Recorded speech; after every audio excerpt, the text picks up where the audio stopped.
Hey, what's up everybody? It's Lids, and we're back for some more Mardek, and last time we did, of course, pick up one Mr. Slinik, who perhaps we could talk to right away here, because he is, yes, a full-blown party member here. Let's see what he has to say. As I am chief here, the other reptoids must see to my needs and obey me.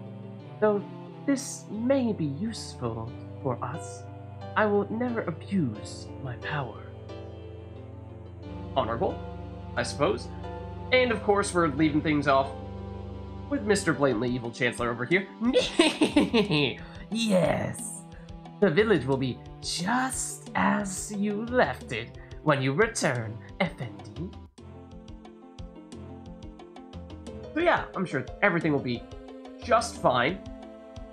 And we have almost gone into every building here in Xantusia. However, I believe there are just a few more here. For example, this one with what? All of these bookcases? Excuse me? Please tell me about these bookcases. It's a scientist. What an interesting world this is. It's like looking into the past, in a way, except, different. Never thought I'd be stuck here, though. But, oh well. I'm sure we'll get home one day. Oh! Hello there, complete stranger. Oh wow, you're a knight or something, right? Straight out of the fairy tales and history textbooks. Our captain always loved that swords and sorcery sort of lifestyle too, you know? When we got stuck here, he even valiantly went out into the world to help with the repairs, bringing just his sword and his passion with him. It's been a long time since he left, though. Hope he's not dead. That would be a big political mess when we got back for sure. Anyway, now that I've talked to you about all sorts of mysterious things that you hopefully don't understand, Sir Knight, I'd like you to please leave me be, for I am trying to read. Oh, and forget everything I said too. That'd be wise. Alright, Mr. Scientist. That's a little odd. So there is a door here as well, which it looks like we may not be able to go through. Only a chief of Xantusia can enter this door. I am chief. However, the door has been left undisturbed for eons. It is only to be opened in times of great emergency. I will not open it for you. Okay. Sorry I asked. Let's take a look at all these books, though, because there's going to be a lot of them, right? Resurrection. If a living being dies, the soul lingers in the body for a short duration, generally up to about a day. The exception is when the body is broken beyond repair, in which case the soul leaves instantly. If the soul is still in the body, light elemental resurrection magic can be used to restore the creature to life. However, if the soul is gone, the only way to bring the creature back is via the dark arts of necromancy. Most necromancy merely involves animating a corpse with a pseudo-soul made of energy inside it. They have no minds and are not beings. These are the common skeletons and zombies that you see wandering around in crypts as feral remnants from experiments or battles long past. However, it is possible to use necromancy to draw a soul to a body, bringing it to life. It can either be the body that the soul left, or a different soul and body entirely. Both are possible. This type of magic tends to be forbidden and difficult to cast. However, there are few who could pull off such a feat. Okay, I mean, we've learned a fair bit and experienced a fair bit of those things between Rohoth and Morik. Wraiths. Some creatures don't have bodies of flesh and bone, but of pure etheric matter. Soul stuff. Ectoplasm. Call it what you will. These creatures are known as wraiths. They could be described as sentient undead, in a way, yet they live their lives just as we do, only with different needs and stages and so on. There's rumored to be a village of wraiths somewhere, watching over the Aether Crystal. But not much is known of this. Very mysterious indeed. Okay. What else? Elemental relationships. a response. Back in Chapter 2, I believe we read some books, I want to say it was in Gosnor, that were talking about how there was this typical relationship dynamic between people of different elements, so this might be a continuation here. May have had the misfortune of picking up and reading through a sordid tome entitled Elemental Compatibility, or the similarly vile Elements and Breeding, both by some nitwit of a drunkard who claims to have authority on such matters. Bah!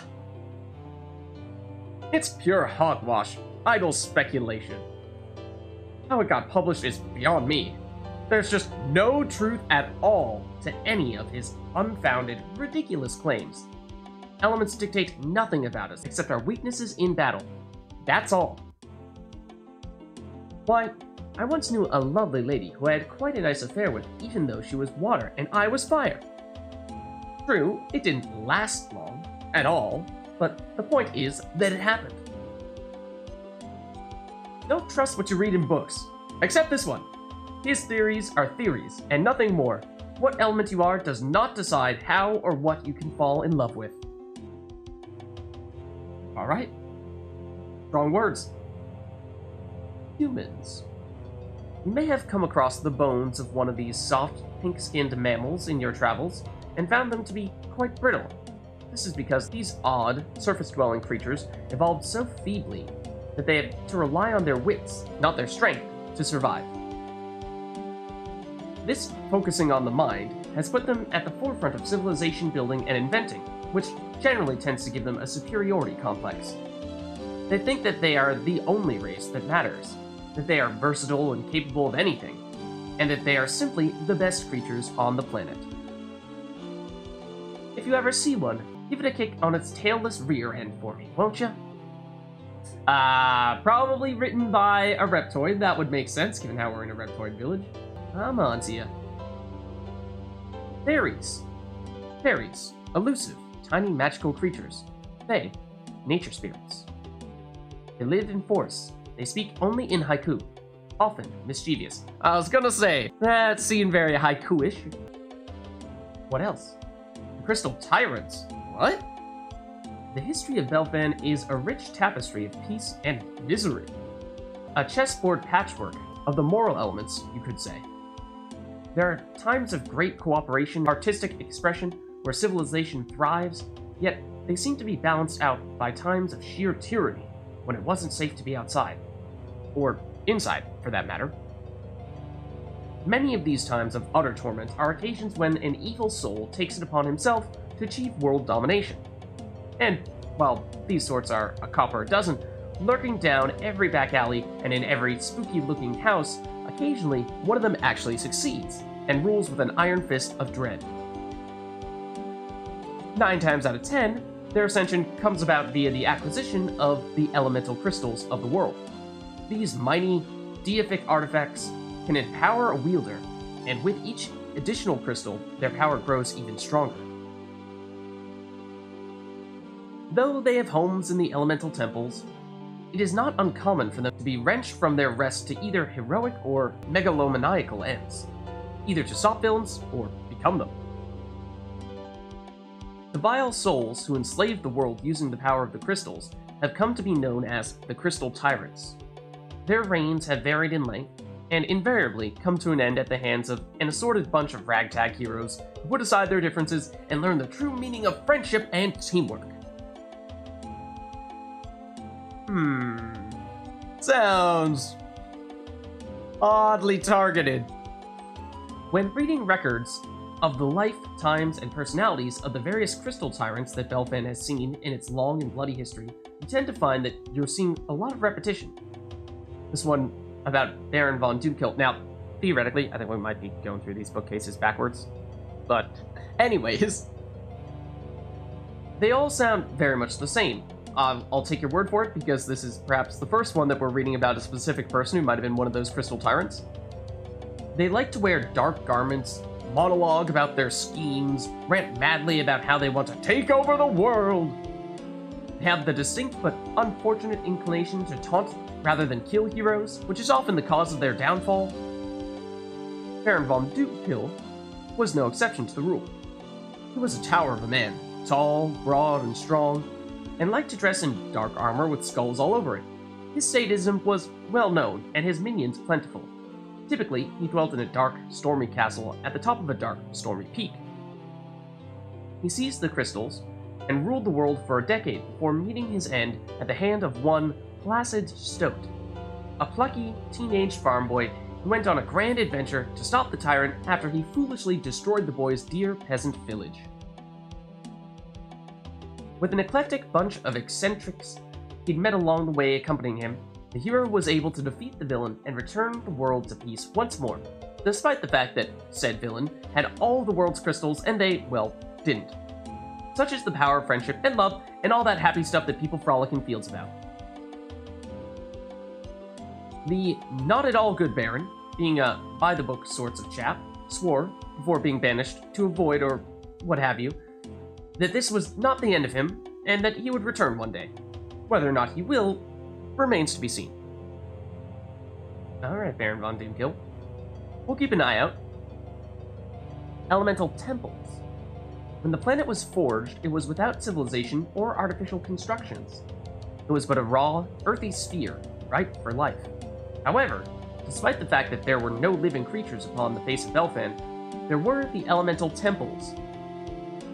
They were built by the gods to house the elemental crystals, and are much the same today as they were at the beginning. They are maintained by the elemental deities, to some degree, so that they are never destroyed. If they fall, they rise once more, almost instantly. The Fire Temple was built at the heart of a volcano, Crimson Peak, the ideal place for the heart of fire. Water Temple rests at the bottom of a lake. The Earth Temple can be found deep within a force of life. The Air Temple floats above the clouds. A portal on the ground connects to it. Around the Light Temple, an early human settlement grew, eventually erecting a castle around their most precious of relics. The Dark Temple once served as a gathering point of the vile and unjust, and a pilgrimage destination for those with evil dreams, but it has since been lost beneath the shifting sands of a mountain that was dissolved with magic, from a dark crystal tyrant, ironically. There is rumored to be a 7th temple, of the 7th element, Aether, yet nobody knows anything about it. It is rumored to be guarded by wraiths. Yeah, we did read a little bit about that previously. Okay, we're brushing up on our history here. We're getting smarter. Lifewood. There's a forest somewhere, rich in life.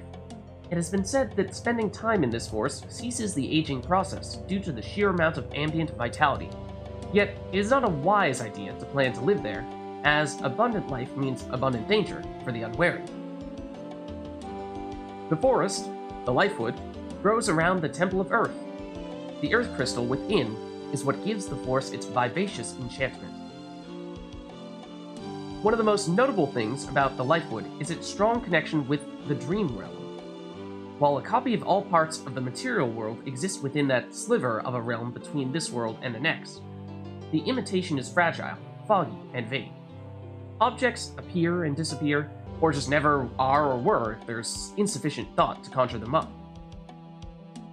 The abundance of life in the Lifewood creates an abundance of false life in its owner counterpart, creating a vivid environment known by a distinct name, the Dreamwood. If you possess the ability to dreamwalk, you really should visit there at least once. It's amazing. Sounds like apparently the author has done just that. The crystals. The elemental crystals were created by the deities to serve as organs for the planet. They were crafted by the elemental deities. Volkos forged the fire crystal, Chrysusuna forged the water crystal, Buk forged the air crystal, Frogum forged the earth crystal, Iridian forged the light crystal, and Shambra forged the dark crystal. A world is formed by a creator deity, such as Yalort, who asks Solak permission to use a star, forms an ethereal crystal as a doorway for souls in the heart of the world, and convinces the elemental deities to each bequeath a crystal of their respective natural and moral elements. Worlds without life do not require the moral crystals, however. Okay, that's interesting, the dynamic between Yalort, who we've heard a lot about previously, and these other deities that we've only recently learned about. Using the power of these elemental crystals, the deity is able to erect mountains, flood basins to form oceans, create an atmosphere, fill the world's veins with magma to give it heat. Once the world is forged, the crystals are housed away in elemental temples, yet retain much of their power. Mortals who seek them out can use them to achieve a fragment of God's power. As such, they are highly sought by heroes and villains alike. Okay, and we have, of course, heard our fair share about that. The Lost Monastery. There is a tale of a Yalortian monastery that once existed in the Lifewood, where priests came to pray to Yalort and meditate for hopefully eons, free from the worries of senses. It seemed ideal. Isolated, enchanted, an aura of calm peace perfect for prayer. But their dream was shattered when a rock fell from the sky. They thought that Yalort had given them this gift as a way of thanks for their piety, and took it back to the monastery, where they put it on a pedestal out of appreciation. Priests took up a habit of praying near the stone in order to get closer to their god. In time, however, the priests began not praying near the stone, using it as a conduit, but praying to it as an idol. It is said that this angered Yalort, and this may very well be true, as over time the priests succumbed to a baleful madness, and their monastery was lost forever, swallowed by the woods that they once called home. Thus, idolatry came to be known as a sin against the Omnidragon. Okay. Monastery in Lifewood. We've heard a lot about Lifewood. Dreamwood as well, which is apparently in Lifewood. Dreamstones. Thoughts and dreams are born in the dream realm, a segment of the lower astral, the Fig realm. There, they remain, eternally, once created. The brain merely acts as an interpreter of sorts, the control panel with which the immaterial mind controls the corporeal shell. Though the dream realm is distinct from the material realm, they overlap, with the dream realm being like a sort of astral film over the top layer of all that physically exists. As such, on occasion, mind stuff, thoughts, can leak from the dream realm and into the material. Unable to exist as pure thought, it crystallizes into a physical form as a perfectly smooth, gem-like orb, a dreamstone. These stones contain a copy of the thoughts or dreams of a living creature, and can be accessed by a mind close to the one with which the crystallized thoughts originated, if the person holds the orb in their hands and concentrates. This allows them to be witness to secret, private thoughts, or real events in which they did not actually take part. Okay, and we actually did pick up one such dreamstone. So if we look at our encyclopedia and then go to dreamstones here, we see that there are some special stones that exist in the world which can contain memories, thoughts, or dreams. Viewing them gives you a glimpse into someone's mind in the past. And here, we have a new one. We actually picked this up in the Sun Temple. I believe it was when we finished the quest for the side quest priest. Okay, focus. This doesn't need to be the end. I just hope that they get out safely at least. I wouldn't be able to live with myself if they didn't. Heh, live with myself. Huh. Seems a bit broken down from our last scrap. I'm not having any problem dodging this. Ugh. That got me badly. Another hit like that, and I'll... What the? The floor.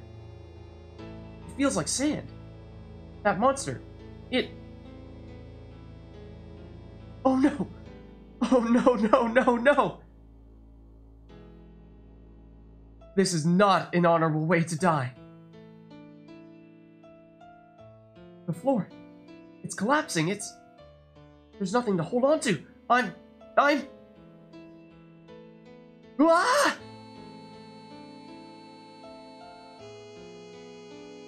I've read before that falling to your death seems to take an eternity. Time freezes. A detailed recollection of your whole life flashes before your eyes. I never understood that until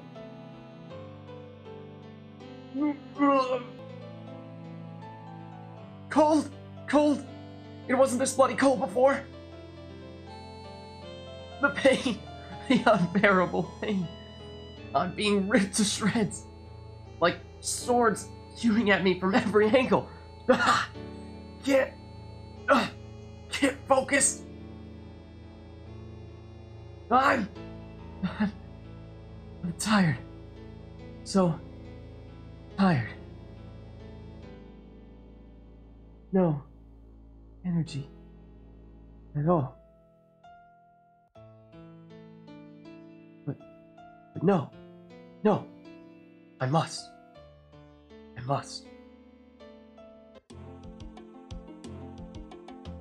And so, there you see an inside look at our first Dreamstone. So as we saw previously, they are memories of sorts from other people. We don't necessarily know who, per se, but theoretically, it's someone that we have had a connection to in the past. So I wonder if you guys can figure out who that might be. There were a few hints there. I won't say them specifically. I won't name them. If you're not sure, you can look back and see if you can piece it all together. The Dream Shrine. There is a mysterious shrine deep within the Dreamwood, which exists only in the Dream Realm, in place of the Earth Temple. It seems to be made of what looks like turquoise crystal, and signs suggest it is devoted to Dreamstones. Little is known about it. It seems to have a purpose, but any Dreamwalkers who investigate it report that it doesn't seem to respond to anything that they do. Odd. Okay. Miasmal chalices. The miasma that makes up the body of monster is essentially just raw elemental essence, left over from the creation of the world. The type of energy determines their element. Being energy as it is, it can be stored and put to use. An ancient civilization seems to have designed the means to do just this, using devices known as miasmal chalices. They attract the energy of dying monsters and store it as pure, usable, magical energy. Okay, that seems interesting, but at the same time, certainly potential to be misused, I would think. The nature of monsters. Monsters are not alive. Realizing and accepting this clears up a whole lot of tricky ethical issues. It really does. They have no souls, no minds. They are merely belligerent phantasms conjured up by chaotic residue left over from the creation of the world. Deities aren't perfect, which is known as miasma. Miasma is invisible, undetectable without the correct magical means. Yet it is from where all monsters are born, fully grown, and in an instant, whenever you aren't looking. That's why they seem to appear out of thin air as you wander around. This is actually what happens. That's the reason for our random fights as we're walking through certain areas? Okay. Monsters are formed when the miasma is agitated by the negative thoughts of a living mind. New species of monster are born on occasion when minds have a particularly strong effect over the miasma. Monsters do not think or feel, and they have no internal perceptions. Though they physically exist as real creatures would, they are merely illusions, plain and simple. And when they expire, they simply fade and return to the miasma from whence they came. As such, you should worry not about doing away with them. They only exist to cause torment and are born from your mind anyway. You're doing an injustice by letting your mental rubbish incarnate run free to terrorize others. I suppose if you phrase it that way, sure. And here, we have another gentleman who's also been studying up, and let's see what he has to say, because, as it turns out, it's Clavis, who we saw previously in the Sun Temple. Ah, hello again, my friends. I see you still live. Well, living is something I do a lot of the time, yes. I haven't grown out of it just yet. Splendid. Libraries are interesting things, are they not? This one is full of all kinds of knowledge that I find quite fascinating. I am reading about the history of these two temples in order to find out more about the state of the balance here throughout the ages. In all that I read, all conflict is caused by lack of balance, a disturbance of keystones. Wars wage when rulers die without an heir, driving the societies to ruin. And then there are the crystals. Ah, the crystals. The strongest keystones of them all in this little world. But I shall spare you my rambling for now. Leave an old man to his stories, won't you? Alright, Clavis. And as for which books he specifically is reading, unfortunately we cannot access them, because he's blocking them. Come on, man. Move on to the next one. But anyways, so let's head on out. And I believe we will find that there is precisely one more building in Xanthusia that we have not yet visited.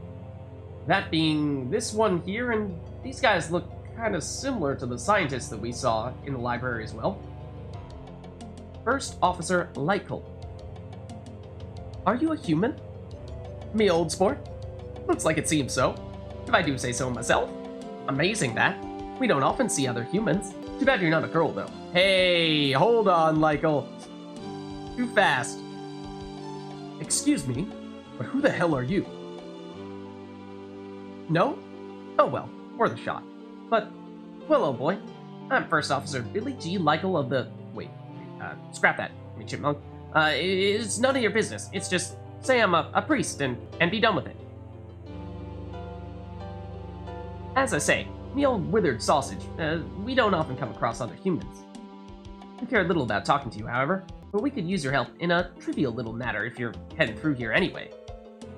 You see, my spaghetti dumpling, we've a temple, I suppose you could say, deep in the Sandflow Caves. A temple which flies in space. I mean, metaphorically, because the religious experiences we have in there, or something. Ah, my old gumboot. But our temple is broken, and, oh, forget that. No, wait, yes, that's it. Me old salamander's knucklebone. We lost a holy icon of some sort from our temple that only flies in space metaphorically, or used to, back when the captain was with us. I mean, High Priest. We had this holy icon before, but would you believe it? A monster came and stole it right out from our very hands. And I tell you, me slithering hunchback, we'd have taught it a lesson right there and then, if our weapons hadn't all been destroyed when our temple crashed. I mean, oh, you make something up to explain that, Miss Slippery Cod's bollocks. Anyway, I'm getting sick of talking to you now, so I'll just get to the bloody point. Me rancid apple sundae. We asked the reptoids to find the warped